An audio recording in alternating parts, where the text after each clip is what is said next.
Hello, hello, welcome back. Another day of making monsters, creating monsters, building them from, sometimes they're ground up, sometimes not, sometimes building them off something else. But we're dealing with, of course, the hook horror, or hooked horror.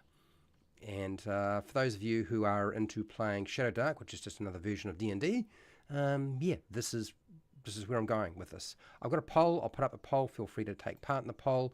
I suggest grabbing some food, some drink, make sure you are comfortable. I'm going to get into this. I'm hoping this can be done fairly quickly. Explain and show as I go, as I have been for a while now, making your own monsters for Shadowdark. Okay, right, now that's all done, settle down. Let's make this go. Hi, welcome to How to D&D. My name is Fred Weller, and today I want to talk about Dungeons & Dragons, specifically Shadowdark, which is a version of Dungeons & Dragons. It is my favourite version right now, and we've been making a lot of stuff for it, and we will be probably for a few more months at least. And I want to look at the hook horror, or hooked horror, however you want to say it. It doesn't really matter.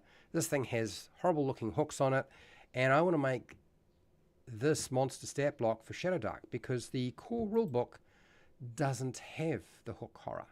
It is an IP, so it's probably going to have to be renamed because that kind of is what is expected. You know, since it's not part of the SRD, it's not in the core rulebook, it is probably something that will be pursued in terms of an IP.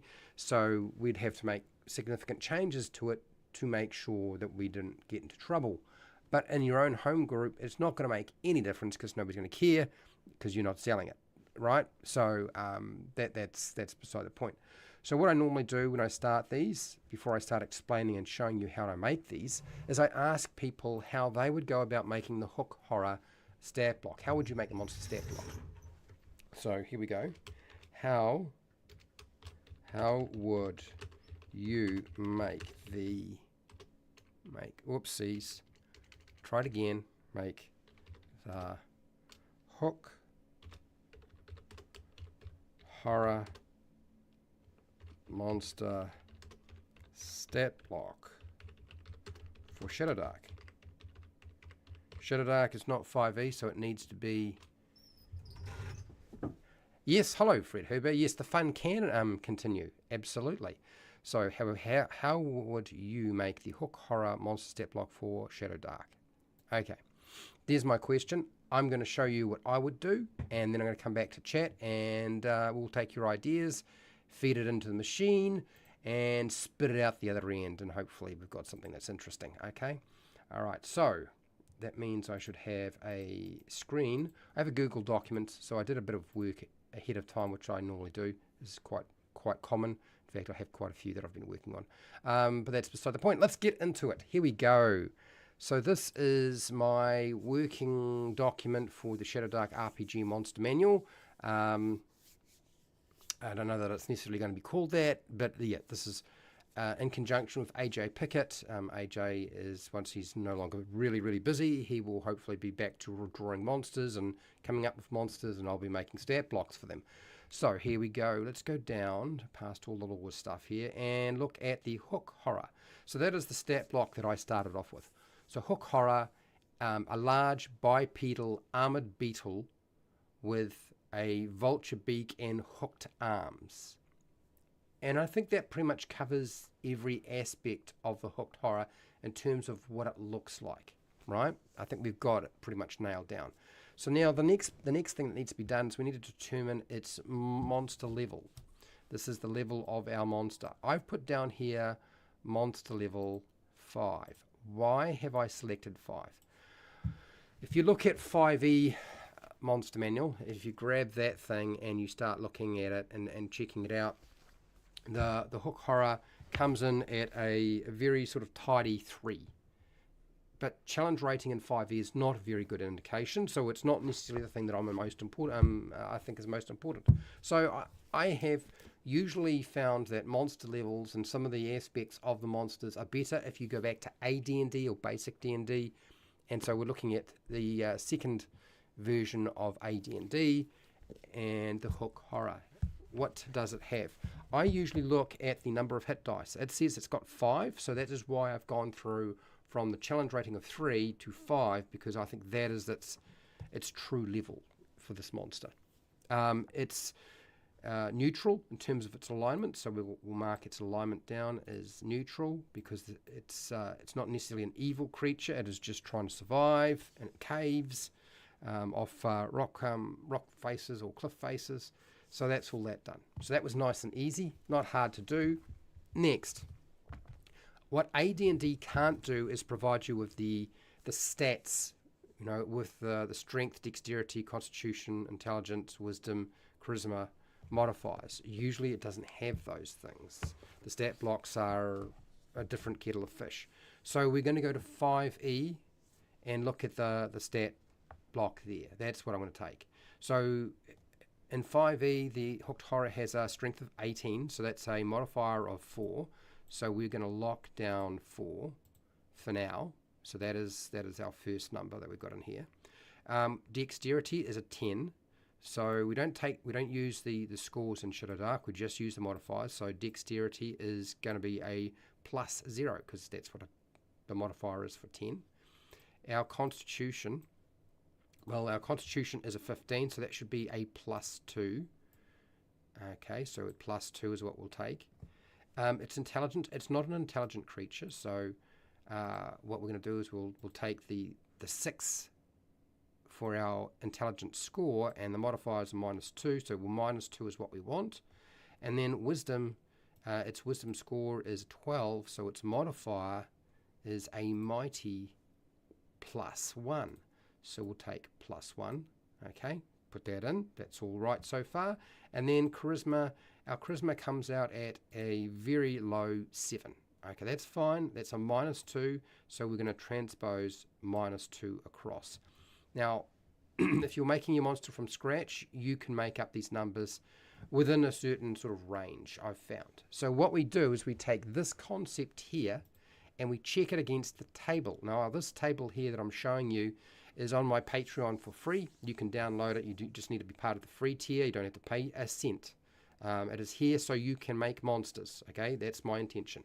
So if I look at level 5 in terms of monsters, if I look across on that bar, on that line, it shows me what the highest and the lowest stat modifier should be for a monster of that monster level.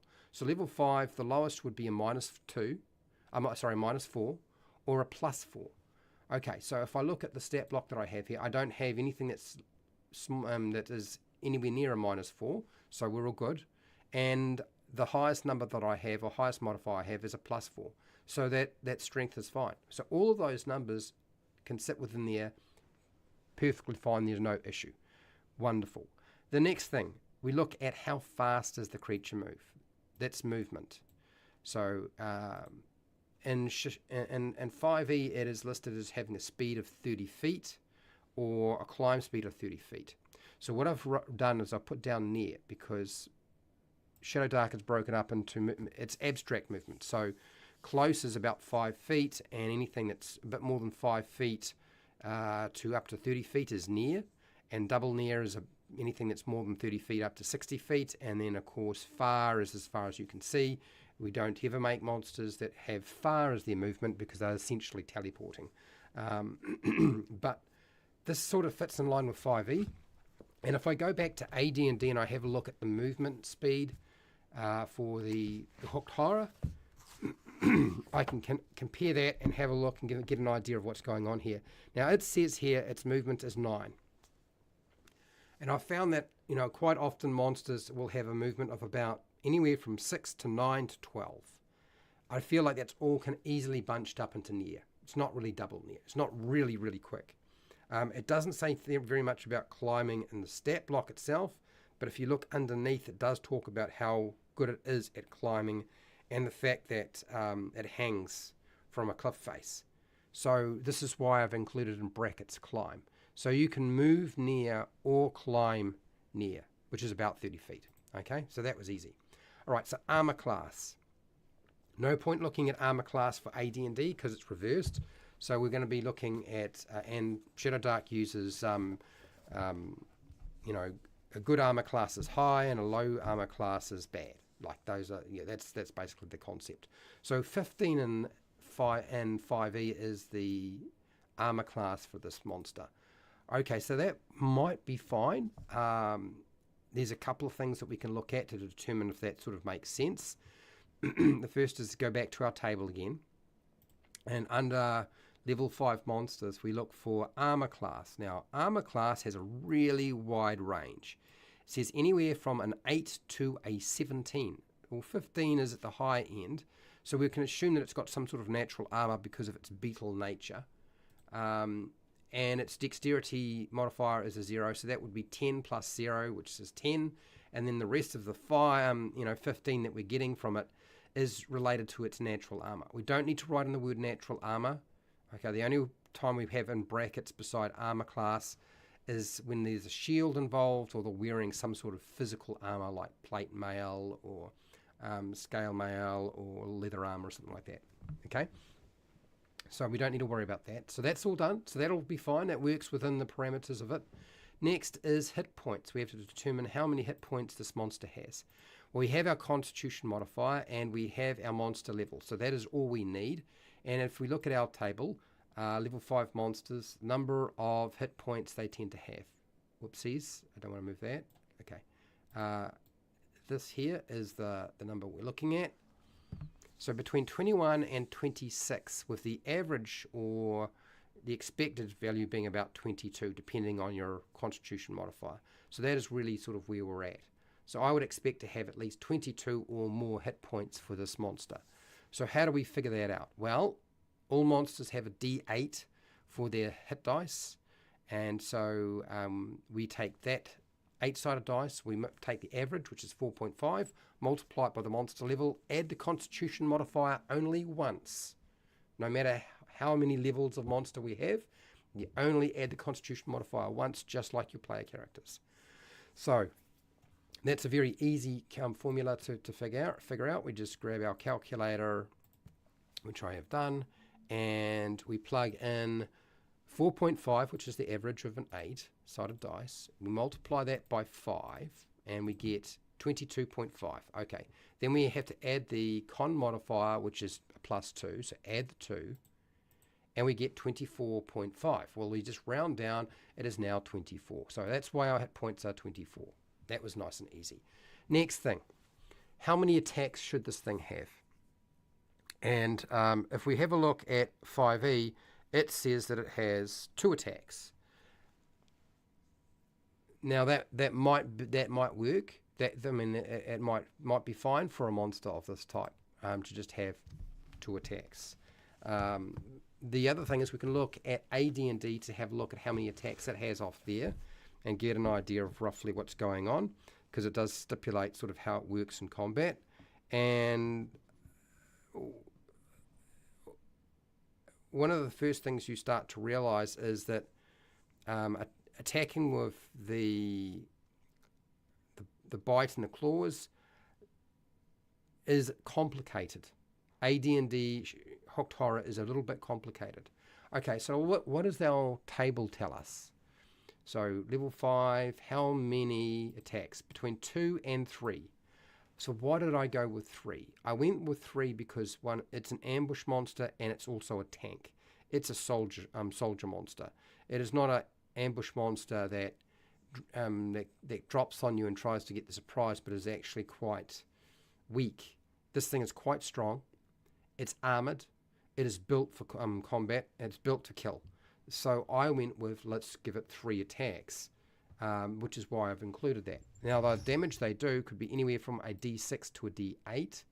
So we go back to our attacks. This is why I've got here either 3 bite or 3 claw.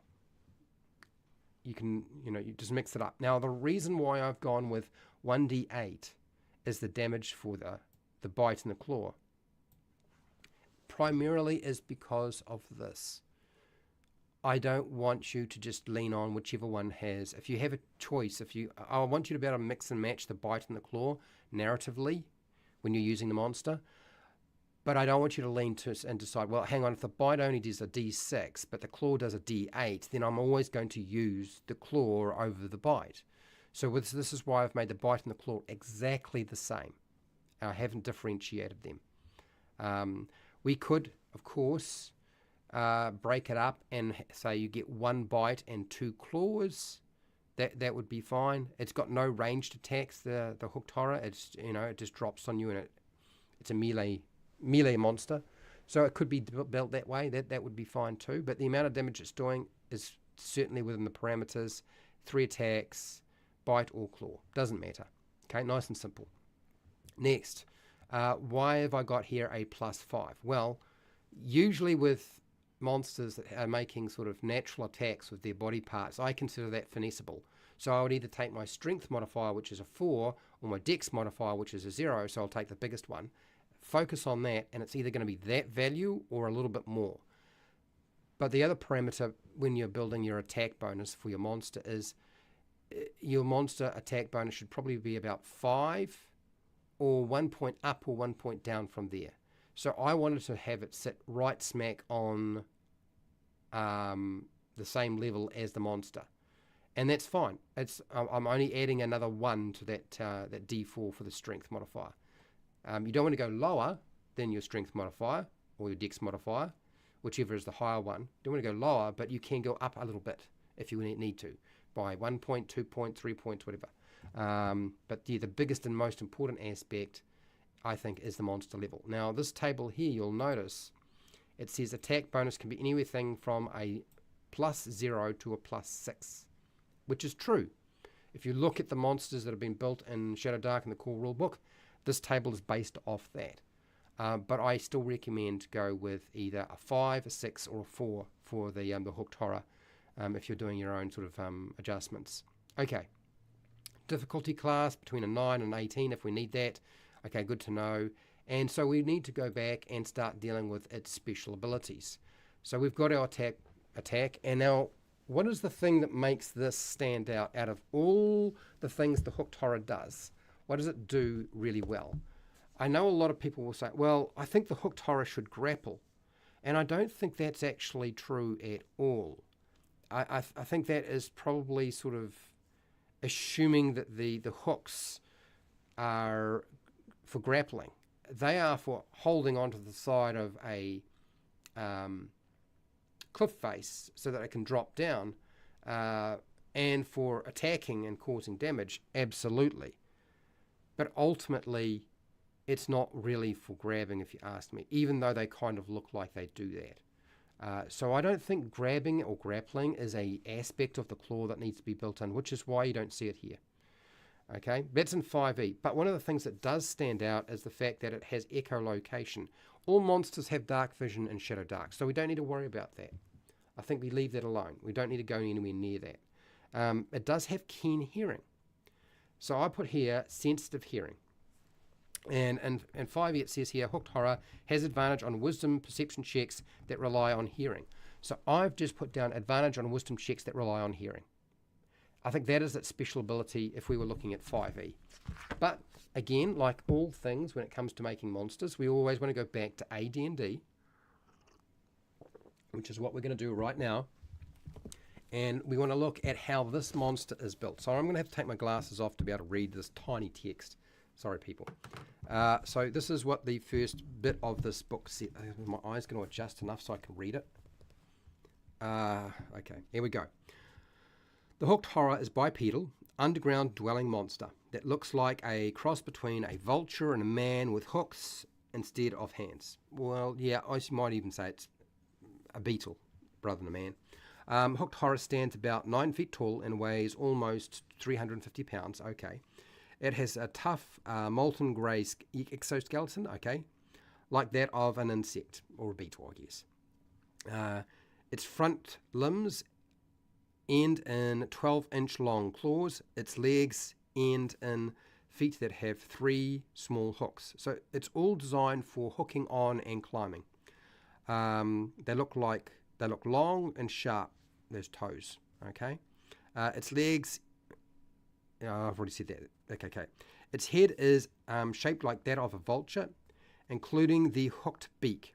Its eyes are multifaceted, so that's kind of going back to the insect's concept. It is thought that the hooked horror is distantly related to the cockroach or cave cricket. Hooked horrors do not have a smell.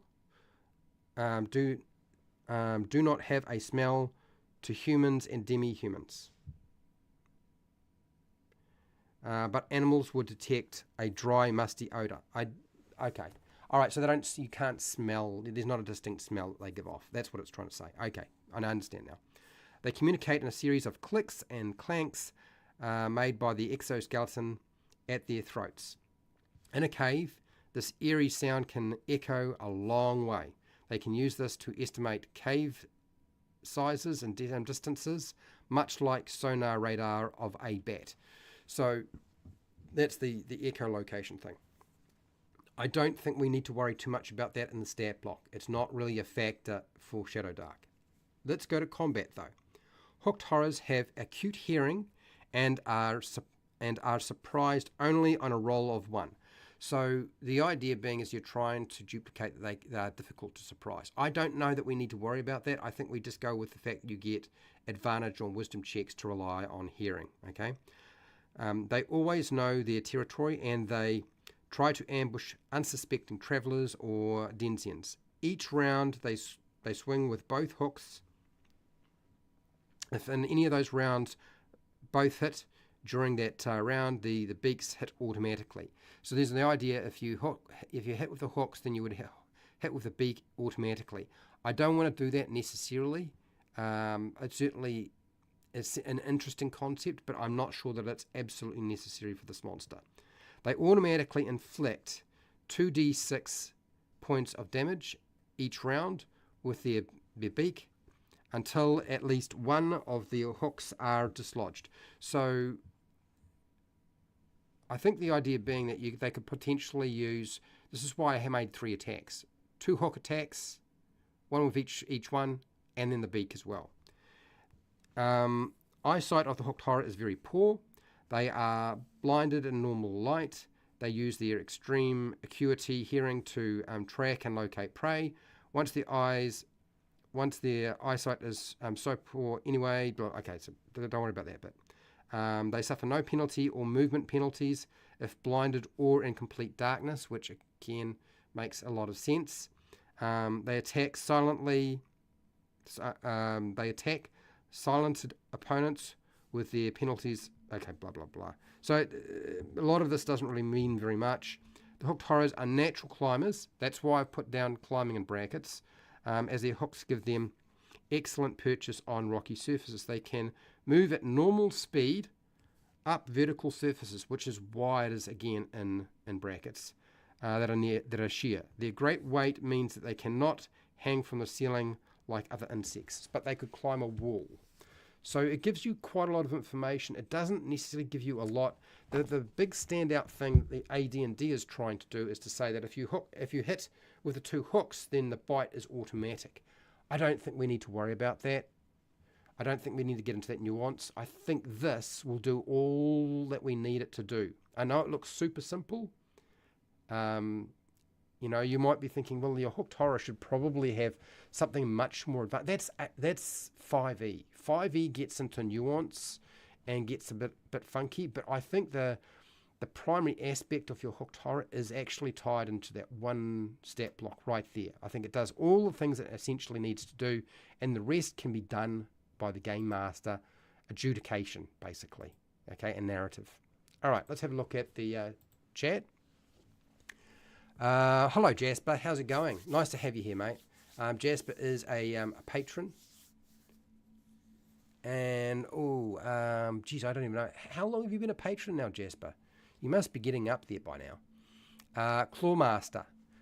Do I want to call it a Clawmaster? Hooked Clawmaster? I like the idea of claw, but I think it probably, maybe it needs to be something else. Okay, blind sight based on hearing, meaning temper, big claws, bigger bite. 2E has them get 2 attacks with their claws, and if both hit, they get, an automatic with their beak. So I've taken that concept and just boiled it down to that you get 3 attacks. Now, as I said before, we could split it up and say that you get 1 beak attack and you get 2 claw attacks. I would be fine with that as well. Near on a year. It's been a while, you know. In combat, they only hook long enough to get the beak attack in. Yeah. So what I wanted to do is, if you managed to claw them, then they would follow up with the beak. And that's kind of where I was going with this. But I didn't really want to give advantage to the attack or make the attack automatic if the claw succeeded, because it would make the monster really bad to deal with. It would be very nasty. I love how you're using the monstrous manual for 2E, best monster manual ever. This is why I got it back. I gave it away and I had to get it back. It was a mistake to give it away. Grabbing with both claws and then getting what amounts to double damage over that is what makes the hooked horror the hooked horror. You reckon? So if we are going to do this, if we are going to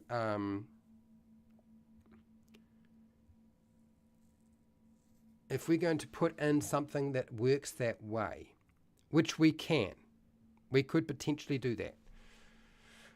We have to also reevaluate how we're doing things, because there's a lot that can go terribly wrong by making a monster capable of doing that. I don't like the idea of automatic, but I am open to the idea of advantage on the next attack. So let's separate it. So let's go here, +1, and then the damage for the bite. So go here, copy. Copy or cut? Copy. And we'll go here, bite. Paste.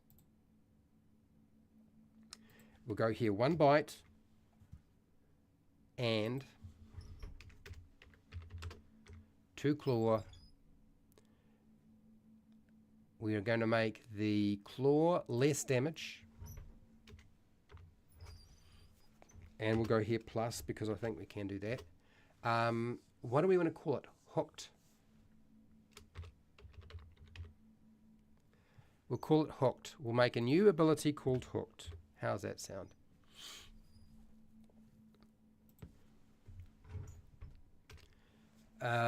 Oops, I will move this up so you can actually see it all on the same page. Okay, so hooked. So you've got 2 possibilities with your hooks of being able to hook your opponent, which means you can then follow up with your bite, which you can do after. So let's create hooked. If you are hooked, you make the attack, you do the damage, and then you're hooked. We're not going to have a DC, I think, for this. It's tempting to do so. I'm just not too sure that it's such a great idea.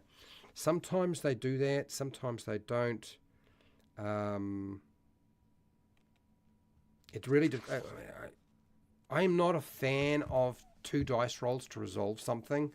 I always like the idea that there is 1 dice roll and that 1 dice roll does everything. Do you know what I mean? I'm a huge proponent to the modern design for 5e in terms of just having either an attack roll or a saving throw.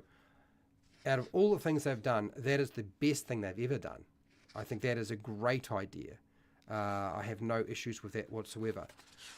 So I'm just checking how she's implemented. The problem is she's based a lot of this off 5e. Her stat blocks are very much based off 5e and AD&D, and they have some remnants. That she's got some remnants of 5e, and it's shit design.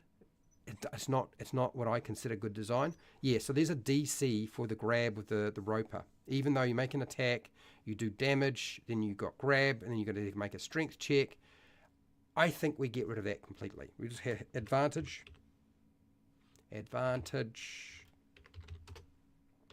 on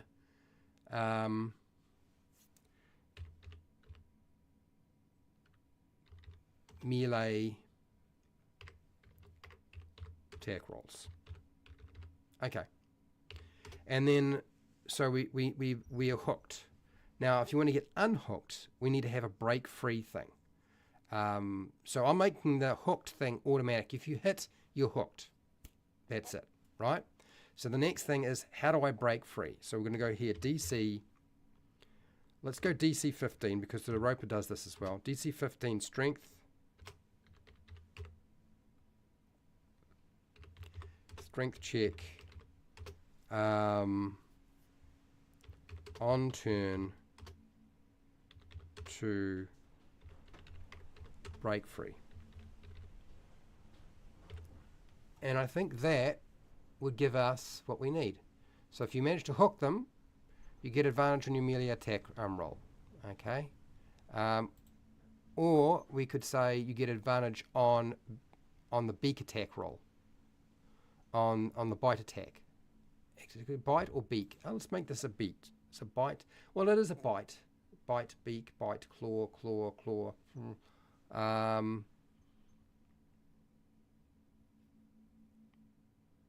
Melee. If you hook them, and you can hook them again. No, I think we'll make it nice and open. So if you hook them the first time, the other hook is going to get a better chance of them hitting. So is the bite. Let's leave it at that. I think that's probably all we really need. I don't think there's that much left to go with this one. This is probably done. Yeah, that would probably do. So being able to hook them has definitely got an advantage. It has to be balanced with the other monsters in the Shadowdark at that level. To a certain degree, yes, but look, she spent 3 years playtesting Shadowdark.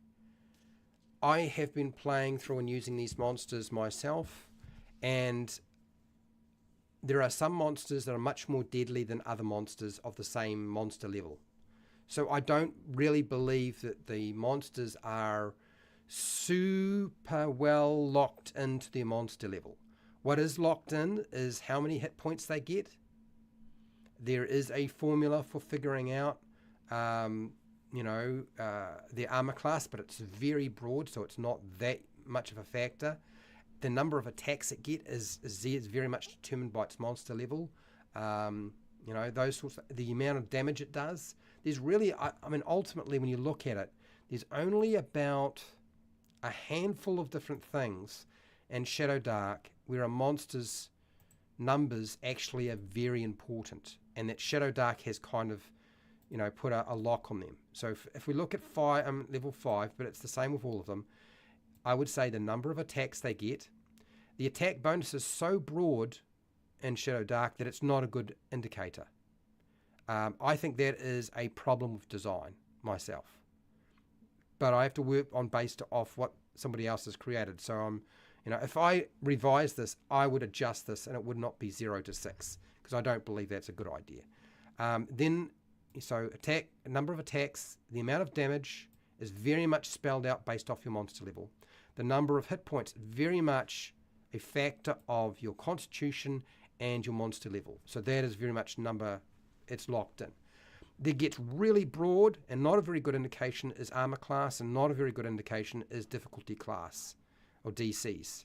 Okay, and really something like lowest stat modifier and highest stat modifier. The range is so wide, it's not that important. So really, ultimately, the most important factors in the Shadowdark monsters is the number of attacks, the amount of damage you do, and the number of hit points. And everything else is really not that important. And you really can't equate and factor in special abilities. It just doesn't work. It doesn't work in 5e, it doesn't work in any system, because it's not something you can factor in mathematically, because they're not dealing with maths anymore. Not truly. Do you know what I mean? Okay. Okay, so what have we got here? Gets 2 attacks, the claws, and get advantage with a beak attack. I like that. Well, it could potentially get hook once, get advantage with a hook, and the next hook would get advantage on its attack, depending on how you roll it out. There's a little bit of the original D&D save or die effect in the mass beak damage automatic. Yeah, very much so. I don't want to do that, which is why I'm avoiding the automatic hit aspect of it. A good roll by a DM means characters get into big trouble, which is fine. There are monsters that do that in 5e, but yeah, I want this to be I don't want this to be just horribly overpowered either. That's why I like Fred's advantage on the third attack. He was already giving the 3 attacks. Yeah, it's at the top end of the number of attacks it gets, you know. Now the hook is just a well, it's not really even a grapple. It is kind of like a grapple, but that grapple is giving you advantage on your next attack, or your next attacks until you break free. But yes, the hooks don't do as much damage as the bite does, and I've done that deliberately. Yeah, I like elegant. I don't want to get too complicated. I don't want to go down the route of making them as complicated as 5Es. 5Es too complicated, and AD&D at times is too complicated. So I am trying very hard to look at elegance rather than getting too silly. So I'm going to end this poll, because I think we are done here. Right here. So do you want a hooked horror in your Shadowdark RPG game? Well, if you're playing that game anyway. Yes, 71%, undecided 28%, out of 7 votes. Good to know. So this has been my live stream. What I'm going to do, obviously, is at the end of the week, at the end of the week, I'm going to put this up onto Patreon in the paid tier, the hooked horror stat block that I've created here. It will go there, okay? And for those of you who want the table to make your own monsters, it is in the free tier. So free tier, you get this table for making Shadowdark monsters. It shows you how to do the maths. Also, I have a table for 5e, which is updated for 2025. It'll work. It should work for 2014 and 2025. It won't be perfect, but none of these tables ever are. Because frankly they need like 10-20 years of full-blown testing across all their levels, and yeah, that doesn't happen ever. But yeah, the hooked horror itself will wind up on the paid tier for those of you who are interested, and that's it. So yes, I keep saying to people, you can make your own monsters. Hopefully I've proven that point here, and you know, you'll make your own stuff, because that's what I want you to do. Don't like the DC to break free. The hooked horror would automatically let you let go to attack again. I think I like the idea of that. It's not a grapple, but it is, you're trying to break free because the hook has got into you. So you've got to unhook yourself. Yeah, I've put in the break free thing just so that I don't want them to. I don't think it would release the creature to make its next attack. I think its head can move far enough forward, and it can move itself around enough that it can probably get at you. So yeah, but again, you can change this stuff for yourselves. Like, you don't have to do it my way. You can do it your way. Do it your way. You should be doing it your way anyway. Anyway, I'm going to get out of here. That has been my sort of stab at making a Shadowdark monster, the hook horror. And thank you for watching and listening. Huge thank you to everybody who took part in the poll. Big thank you to Jasper, who's been in the chat, and Fred Huber. Jasper has provided a lot of feedback today, which is great. I want to thank all of my patrons, paid tier in particular, because without you guys, I probably wouldn't be doing this anymore, and I would have stopped and just gone back to gardening and repairing and doing renovations on my house. So thank you so much for keeping on and supporting. I do appreciate that. And you know, look, wherever you are in the world, whether it be the morning, the afternoon, or the night, please look after yourself, your family, and your friends. Be nice to your neighbours, and hey, till next time, keep rolling those 20s.